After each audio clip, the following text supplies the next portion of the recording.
We don't have a clicker, do we? No. Alright. Yeah, I know I'm keeping you guys, so I'll try to keep it short and sweet. Okay, so the objective of my presentation today is kind of take you through a story that most of you already know, The Lord of the Rings, and kind of bring out the parallels in the life of an entrepreneur or a startup which are not usually talked about, right? The most common things are passion, drive, etc., which seem really glorious, right? I mean, they are something that you would like to talk about and people invest a lot of time in it, but there are a lot of small components which people just overlook, but they are extremely critical to the success of a startup. So let's follow the story of Frodo and then understand the insights into an entrepreneur's journey. Do you guys remember the scene? Anyone? Alright, so this is when Frodo is stepping out of the Shire for the first time. And for an entrepreneur, the most important thing is getting out of your comfort zone.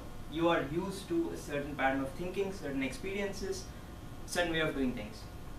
But when you get out of your comfort zone, you get into new experiences, you broaden your horizons in terms of perspectives, and since you're exposed to new experiences, you end up getting exposure to a lot of problems, and it is at the intersection of the new problems and new approaches that great startup ideas come. So this for me is the first thing that any entrepreneur needs to go through. In this scene, this scene is probably very underrated because this is for about a second and then this scene is through. But what Frodo is doing right now is convincing Sam to follow him on his journey to Mordor, right? The childish dream, and no one knows if it will ever come true. But this is extremely critical in an entrepreneur's life.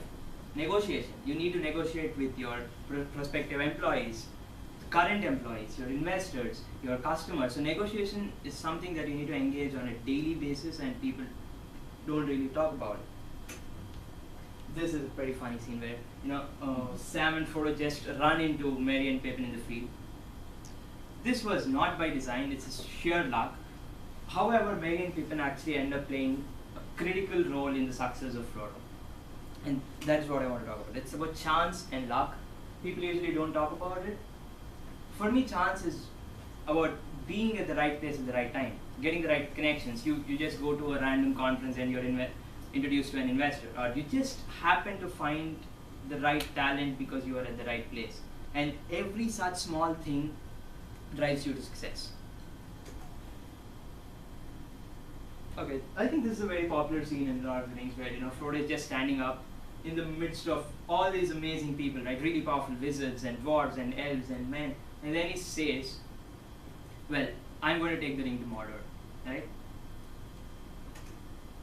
And this is what it stands for me. Listen to your inner voice. If you believe you can solve the problem, go for it.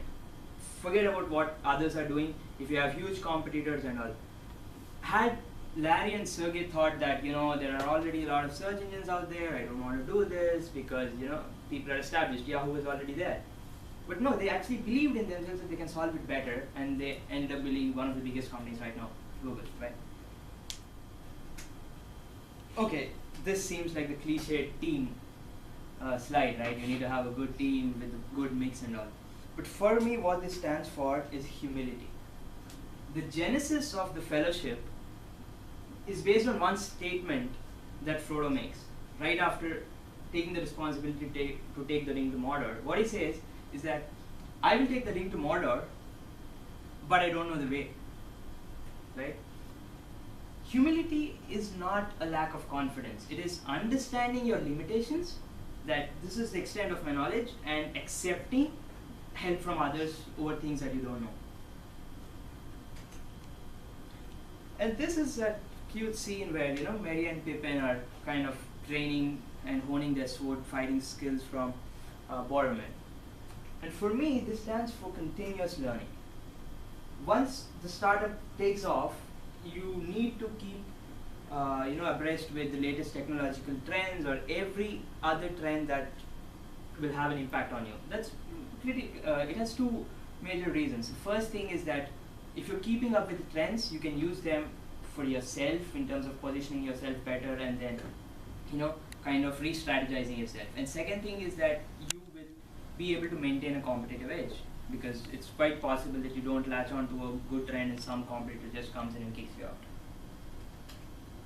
And finally, I think for most of us, Boromir has been the most ambiguous of characters. Is he a good guy? Is he a bad guy? Always twisting, moving his needle from being the really supportive kind of guy to guy who really messes up Frodo. And for me, it kind of represents hiring, right? So if you don't hire properly, especially in the initial phases, it's going to have like a negative impact on the company culture that is set, and in the long run, it's detrimental to the system. So my advice usually has been that either don't hire people or hire good people. That for a startup, it's critical. I know that it's really hard because you're resource constrained and you want to use everyone, but this is something that I've seen time and again. Yeah, thank you guys.